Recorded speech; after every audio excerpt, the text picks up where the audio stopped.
प्रणाम। हर हर Mahadev. The whispering Cosmos से मैं रिचा आप सबके समक्ष प्रस्तुत हूँ। जैसा कि मैंने अभी शॉर्ट में बताया था कि आज से हम लोग शिव महापुराण की कथा का श्रवण और मनन शुरू करेंगे।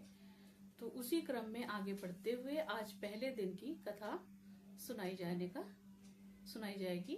तो आप सब इस वीडियो को देखें और जो भी आपको लगता है कि मुझे इसमें इम्प्रूवमेंट करना चाहिए वो मुझे बताएं। और सावन का शुभ महीना चल रहा है, इसमें शिव जी का बस इतना ही मैं रिक्वेस्ट करूंगी आप सबसे कि जो भी इस श्रृंखला से जुड़े वो कम से कम शिव जी को जल रोज अर्पित करें सावन भर, और ओम नमः शिवाय की माला का 1 या 3 माला का जाप करें और इस कथा का श्रवण करें। तो मैं पूरा प्रयास करूंगी कि मैं रोज आपको कुछ पन्ने पढ़कर सुनाने की जरूर व्यवस्था करूंगी, और बाकी महादेव से सबके लिए प्रार्थना करूंगी कि ईश्वर सबको सद्बुद्धि दे और अधिक से अधिक लोगों को इस क्रम में जोड़िए, क्योंकि शिव पुराण सुनने से बहुत सारे पापों का हमारे निवारण होता है। जैसे कि पहली कथा में आप सुनेंगे कि कितनी ज्यादा दुर्व्यसनों में लिपटे हुए इंसान को भी महादेव की प्रेत योनि पिशाच योनि में फंसे हुए लोगों की भी मुक्ति शिव महापुराण की कथा से संभव हो सकती है। तो अधिक से अधिक लोगों को इस कथा के श्रवण से जोड़िए। हर हर महादेव। सभी को प्रणाम। जल्दी से जल्दी हम लोग शुरू करते हैं इसको, और ज्यादा से ज्यादा लोगों को जोड़ने की कृपा करिए। Thank you so much. हर हर महादेव। ओम नमः शिवाय। तो चलिए हम लोग शिव महापुराण का महात्म्य से आज से शुरू करते हैं। ओम नमः शिवाय। श्री शिव पुराण महात्म्य। शौनक आदि ऋषियों ने सूत जी से एक बार शिव पुराण सुनाने का आग्रह किया। सूत जी ने ऋषियों से कहा, आप सब धन्य हैं जो आपके हृदय में शिव जी की कथा सुनने की इच्छा जागृत हुई। इस शास्त्र का वर्णन भगवान शिव ने अपने श्रीमुख से श्री सनत कुमार से किया था, इसलिए इसे शिव पुराण भी कहते हैं। इसके पठन, मनन और श्रवण से कलयुगी मनुष्यों का मनुष्य मन शुद्ध हो जाता है तथा शिव पद की प्राप्ति हो जाती है। जो फल दान एवं यज्ञों के करने से प्राप्त होता है, वही फल शिव पुराण के श्रोताओं को प्राप्त हो जाता है। इस ग्रंथ की 7 संहिताएं हैं जो इस प्रकार हैं। विश्वेश्वर पुराण, विश्वेश्वर संहिता, रुद्र संहिता, शतरुद्री संहिता, कोटि रुद्री संहिता, उमा संहिता, कैलाश संहिता, वायु संहिता। आत्मवेत्ता मनुष्य को इस पुराण का हमेशा अध्ययन करना चाहिए। तो ये शिव पुराण के विषय में बताया गया है। अब हम लोग कथाओं पर आते हैं। तो पहली कथा है हमारी पापी देवराज की मुक्ति कथा। सूत जी बोले, हे ऋषियों, जो व्यक्ति दुराचारी, पापी, विलासी एवं दुष्ट होते हैं, वे भी देवराज की मुक्ति कथा के द्वारा पवित्र हो जाते हैं। लालची, मिथ्याभाषी, माता पिता को दुख देने वाला, दंभी, पाखंडी, क्रूर आत्मा, द्वेषी, पतित, हिंसक और निर्दयी पुरुष भी कलयुग में इसके द्वारा पवित्र हो जाएंगे। इस प्रसंग में मैं आपको एक प्राचीन इतिहास सुनाता हूँ, जिसके सुनने से सभी पापों का नाश हो जाता है।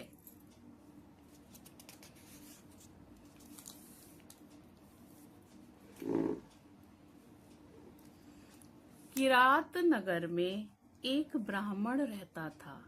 वह बहुत दुराचारी और दरिद्री था। मतलब वो बहुत ज्यादा खराब कर्म करता था और दरिद्र था। दरिद्र क्यों था? क्योंकि जो बुरा कर्म करेगा उसके पास लक्ष्मी कभी नहीं टिकती है। वह धर्म और वेदों से विमुख था। वह इतना गिरा हुआ था कि वह स्नान तक नहीं करता था। उसने अधर्म से बहुत साधन एकत्र कर लिया था। वह एक बार एक तालाब पर नहाने के लिए गया। उसी समय वहां एक वेश्या भी आई जिसका नाम शोभावती था। वह उस वेश्या को देखकर उसकी ओर आकर्षित हुआ। वह वेश्या भी उसे देखकर परम प्रसन्न हुई। वो दोनों चिरकाल तक विहार करते रहे। ब्राह्मण के माता पिता ने बार बार उसे समझाया, परंतु उसने अपने माता पिता की बातों पर ध्यान नहीं दिया। उस अधम ब्राह्मण ने एक दिन ईर्ष्यावश रात्रि में अपने माता पिता व पत्नी का वध कर दिया और उनकी समस्त संपत्ति वेश्या को दे दी। दैव योग से एक दिन वह प्रतिष्ठापुर में आया। उसने वहां एक शिव मंदिर देखा जिसमें अनेक साधु महात्मा एकत्र थे। वह ब्राह्मण अचानक वहां बीमार हो गया। बीमारी की अवस्था में उसने एक ब्राह्मण के मुख से शिव जी की परम पवित्र कथा सुनी। देवराज नामक वह ब्राह्मण 1 मास के बाद मर गया। यमदूत उसे यमपुरी ले गए। उसी क्षण शिवलोक से शिव जी के दूत रुद्राक्ष धारण किए हुए त्रिशूल लेकर यमराज यमलोक में पहुंच गए। उन्होंने देवराज ब्राह्मण को यमदूतों से छुड़ाकर विमान पर सवार होकर कैलाश को चल दिए। यमपुरी में कोलाहल मच गया। शोर को सुनकर यमराज स्वयं पधारे और शिव जी के चारों दूतों को देखकर उनकी पूजा की। धर्मराज अपने ज्ञान चक्षु द्वारा सब कुछ जान गए थे। शिव जी के दूतों ने ब्राह्मण को ले जाकर दया के सागर शिव जी के सम्मुख उपस्थित किया। हे मुनिवरों, शिव जी की यह कथा परम पवित्र है, जिसके श्रवण मात्र से ही महापापी ब्राह्मण देवराज भी मुक्ति पा गया। इस प्रकार शिव पुराण की कथा को विधि पूर्वक सुनने से अमर फल की प्राप्ति होती है। तो ये एक ब्राह्मण देवराज की कथा यहीं पर समाप्त होती है। और दूसरी कथा जो कि चंचुला की कथा है, वो अब हम लोग उसके विषय में आगे बढ़ते हुए पढ़ते हैं। वाशकल नाम का एक गांव था जो समुद्र तट के पास स्थित था। उस ग्राम के निवासी स्त्री पुरुष सब दुष्ट प्रकृति के एवं पाप बुद्धि के थे। मनुष्य पशु प्रवृत्ति वाले और स्त्रियां व्यभिचारिणी प्रकृति की थीं। उस गांव में एक ब्राह्मण रहता था जिसका नाम बिंदुक था। उसने अपनी कामातुरतावश रूपवती पत्नी चंचुला के होते हुए भी वह एक वैश्या के कोठे पर जाने लगा। इस कारण वह धीरे धीरे अपनी पत्नी से विमुख होता गया। कुछ समय तक तो चंचुला अपने काम के वेग को सहन करती रही, परंतु दीर्घ समय तक वह अपनी इंद्रियों पर नियंत्रण ना रख सकी। मतलब उनका जो पति था वो तो वेश्यागामी हो ही गया था, और जो चंचुला थी वो भी, उनका भी मन डगमगाने लगा। वह एक जार से रति करने लगी, तो उन्होंने एक जार जो था उससे संबंध बना लिए। एक दिन बिंदुक ने अपनी पत्नी चंचुला को परपुरुष के साथ रमण करते पकड़ लिया। वह क्रोध में भर गया। जार पुरुष तो डरकर भाग गया, परंतु बिंदुक ने अपनी पत्नी चंचुला की मुक्कों से पिटाई करने लगा। चंचुला अपने पति से बोली, जब आप मुझे छोड़कर वैश्यागमन करते हो तो मुझे कितना दुख होता है। कभी आपको इसका अनुमान लगाया है आपने कभी इसका? मैं अपनी काम वासना को दीर्घ काल तक किस तरह दबा के रख सकती हूँ। पत्नी की बात सुनकर दुर्बुद्धि बिंदुक ने कहा, प्रिय, तुम ठीक कहती हो।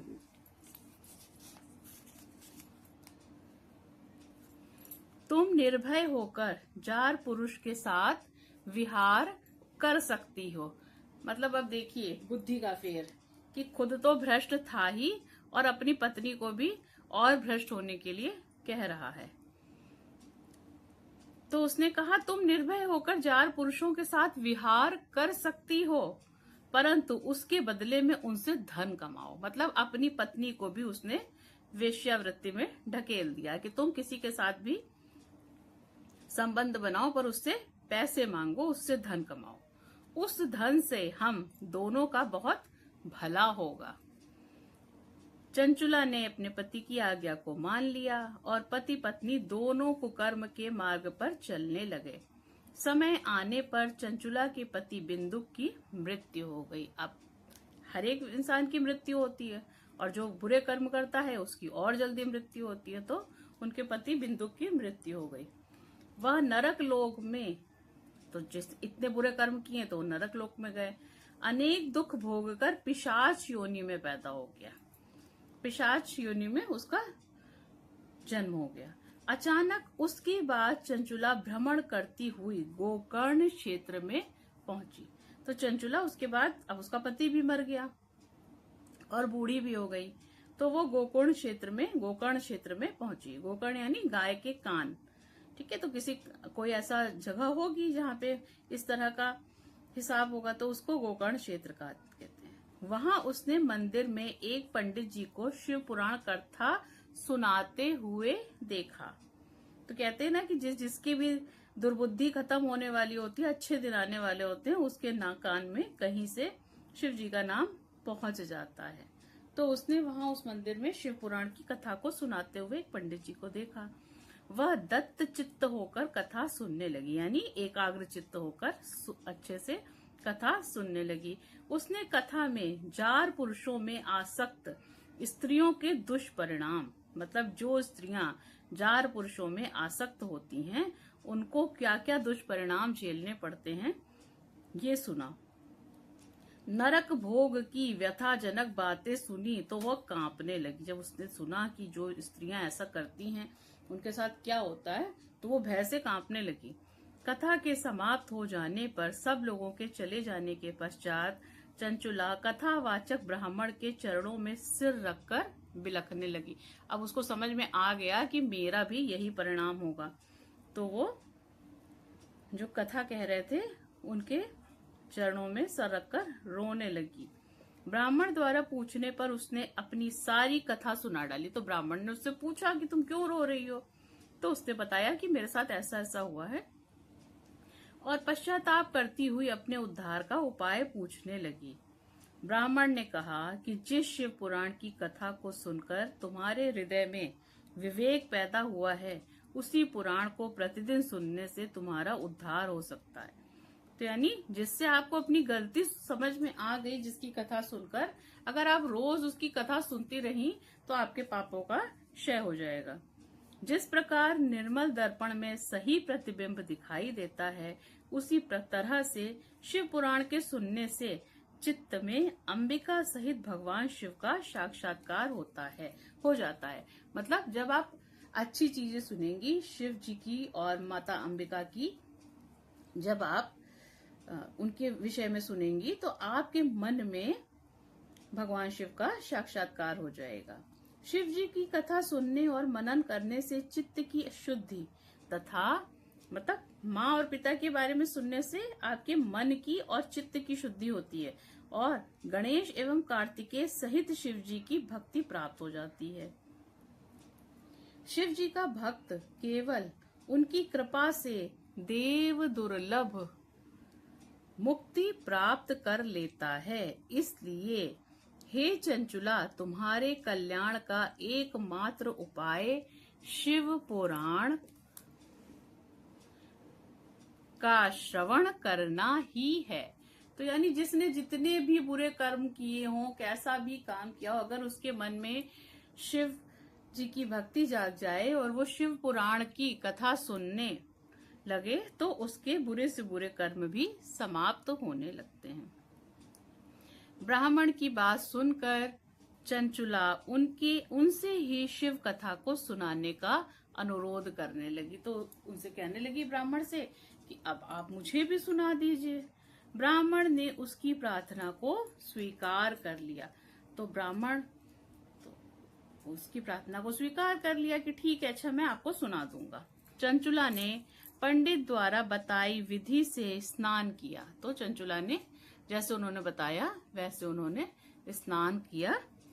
जटा वत्कल वस्त्र धारण करके, शरीर पर भस्म लगाकर, रुद्राक्ष की माला धारण करके एवं जितेंद्रिय होकर शिव पुराण को सुनने लगी। इस प्रकार शिवजी के ध्यान में मग्न रहकर चंचुला ने समय आने पर शरीर का त्याग किया और शिवलोक में पहुंचकर उमा सहित भगवान शंकर के साक्षात दर्शन किए। उसकी श्रद्धा भक्ति को देखकर पार्वती ने उसे सदैव के लिए अपना सामीप्य प्रदान किया। तो शिव जी ने उसके जो है बुरे कर्मों को माफ कर दिया और जो माता अम्बा थी उन्होंने उसको अपने साथ हमेशा रहने का सामीप्य प्रदान कर दिया। शौनक जी ने सूत जी से प्रार्थना की कि चंचुला का आगे का वृतांत बताने की कृपा करें। सूत जी ने कहा, हे मुनिश्रेष्ठ, चंचुला ने अपनी निश्चल भक्ति द्वारा भगवती पार्वती का सानिध्य प्राप्त कर लिया। एक दिन चंचुला ने भगवती पार्वती से अपने पति के संबंध में जिज्ञासा प्रकट की। तो भगवती पार्वती ने उसे बताया कि बिंदु नरक की अनेक यातनाएं भोगने के बाद इस समय पिशाच योनि में कष्टप्रद जीवन व्यतीत कर रहा है। यह सुनकर चंचुला उद्विग्न हो उठी। अब उसका पति था, उसके बारे में जब सुना कि वो पिशाच योनि में भटक रहा है तो उसका मन खराब हो गया। वह भगवती पार्वती से अनुनय विनय करके उसके अपने पति के उद्धार की याचना करने लगी। तो माता से कहने लगी कि माता, आपने जैसे मेरा उद्धार किया है, आपने और पिता ने वैसे ही मेरे पति का उद्धार कर दीजिए।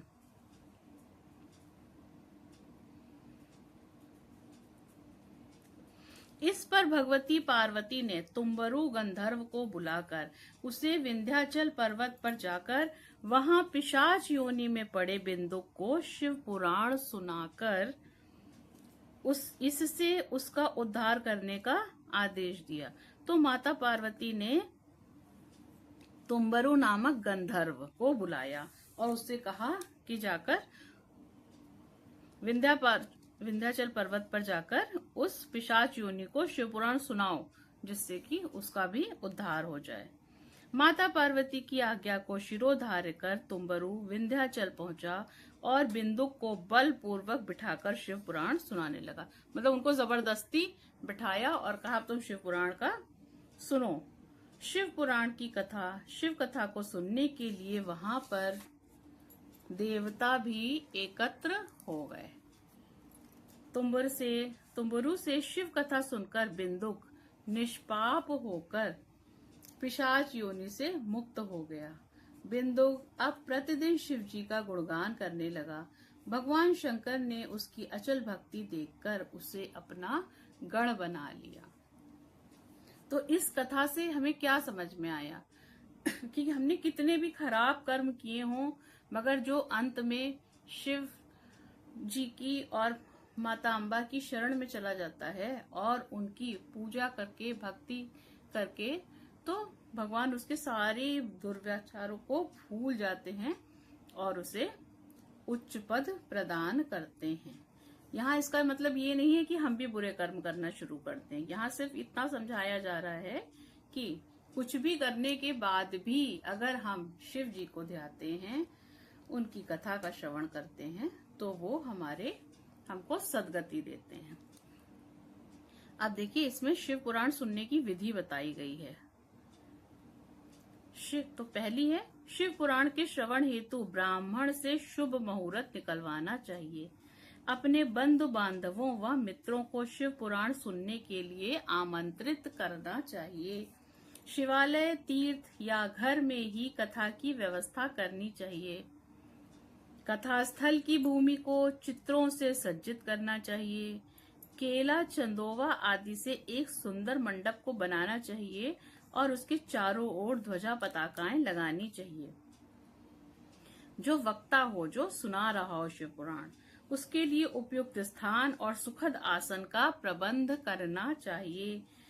वक्ता को पूर्वाभिमुख होकर, श्रोताओं को उत्तराभिमुख होकर बैठना चाहिए, यानी जो बोल रहा है उसको पूर्व की तरफ मुंह करके, और जो श्रोता हैं, जो सुन रहे हैं, उनको उत्तर की तरफ मुंह करके बैठना चाहिए। कथावाचक के प्रति उसकी आयु, सामाजिक स्थिति और शारीरिक अवस्था के भेदभाव को छोड़कर आदर भाव रखें तथा उसे श्रद्धा पूर्वक प्रणाम करें। तो मतलब जो भी कथावाचक हो, चाहे वो उसकी कैसी भी सामाजिक स्थिति हो, चाहे उसकी कैसी भी शारीरिक अवस्था हो, चाहे आपसे उम्र में कम हो, चाहे आपसे उम्र में ज्यादा हो, मगर जब वो कथा बाँच रहे हैं तो उनके प्रति आदर का भाव रखना चाहिए और उनको प्रणाम करना चाहिए। पुराणज्ञ, शुद्ध बुद्धि एवं शांत चित्त ब्राह्मण को अपने यजमान के हित साधन को ही अपना पवित्र कर्तव्य समझते हुए कथा के दिनों में संयम नियम का जीवन व्यतीत करना चाहिए। पंडित जी को प्रतिदिन सूर्योदय से 3:30 पहर तक कथा बांचनी चाहिए। उसके पश्चात सभी उपस्थित सज्जनों से मिलकर भजन कीर्तन करना चाहिए। शिव पुराण के वक्ता की सहायता के लिए एक पुराणज्ञ पंडित भी होना चाहिए। कथा में आने वाले विघ्नों के निवारणार्थ विधि पूर्वक गणेश पूजन करना चाहिए। शिव पुराण के वक्ता की कथावाचक पंडित को अपने यजमान के शिव पुराण में साक्षात महेश्वर की भावना कराते हुए, यानी इस पुस्तक को ही साक्षात महेश्वर समझते हुए, उससे इस पवित्र ग्रंथ का पूजन कराना चाहिए और उससे ये प्रार्थना करनी चाहिए कि भगवान शंकर उस पर प्रसन्न होकर उसको इस ग्रंथ के मर्म को समझाने और निर्विघ्न श्रवण करने की क्षमता प्रदान करें। यजमान को कथा अवधि में ब्रह्मचर्य तथा शुद्ध आचरण का कठोरता से पालन करना चाहिए। यमराज को ऐसे 5 पंडित अलग से नियत करने चाहिए जो पंचाक्षर शिव मंत्र का निरंतर जाप करते रहें। यजमान का यह भी कर्तव्य है कि ग्रंथ समाप्ति पर वक्ता तथा अन्य पंडितों को अन्न, वस्त्र तथा दक्षिणादि से पूर्णतः संतुष्ट करें। इस प्रकार शिव पुराण का विधि पूर्वक श्रवण निसंदेह इहलौकिक सुख तथा पारलौकिक कल्याण को देने वाला है। तो ये सब इतना सारा जो इसमें वर्णन दिया गया है, ये उन लोगों के लिए वर्णन दिया गया है जो मतलब घर में कथा बैठाते हैं और इसको सुनते हैं, या पंडित जी को व्यवस्था करके सुनते हैं। मगर देखिए, मोटे तौर पे हम लोग इतना नहीं कर सकते क्योंकि कलयुग चल रहा है, तो कम से कम हम इतना मगर कर सकते हैं कि जब तक सावन चल रहे हैं या हम लोग शिव महापुराण की कथा सुन रहे हैं, उतने दिन कम से कम 1 या 2 माला ओम नमः शिवाय का जाप करना चाहिए और शिव जी में की भक्ति पूजा पाठ में अपना मन लगाना चाहिए। तो आज के लिए हम लोग इतना ही पढ़ते हैं। कल फिर से हम लोग इसके आगे से स्टार्ट करेंगे। तो मुझे ऐसी उम्मीद है कि महादेव सबको सद्बुद्धि दें और सब लोग इसको सुनने समझने के लिए अपना थोड़ा थोड़ा बहुमूल्य समय निकालकर शिव महापुराण को अवश्य ही सुने। हर हर महादेव। ओम नमः शिवाय।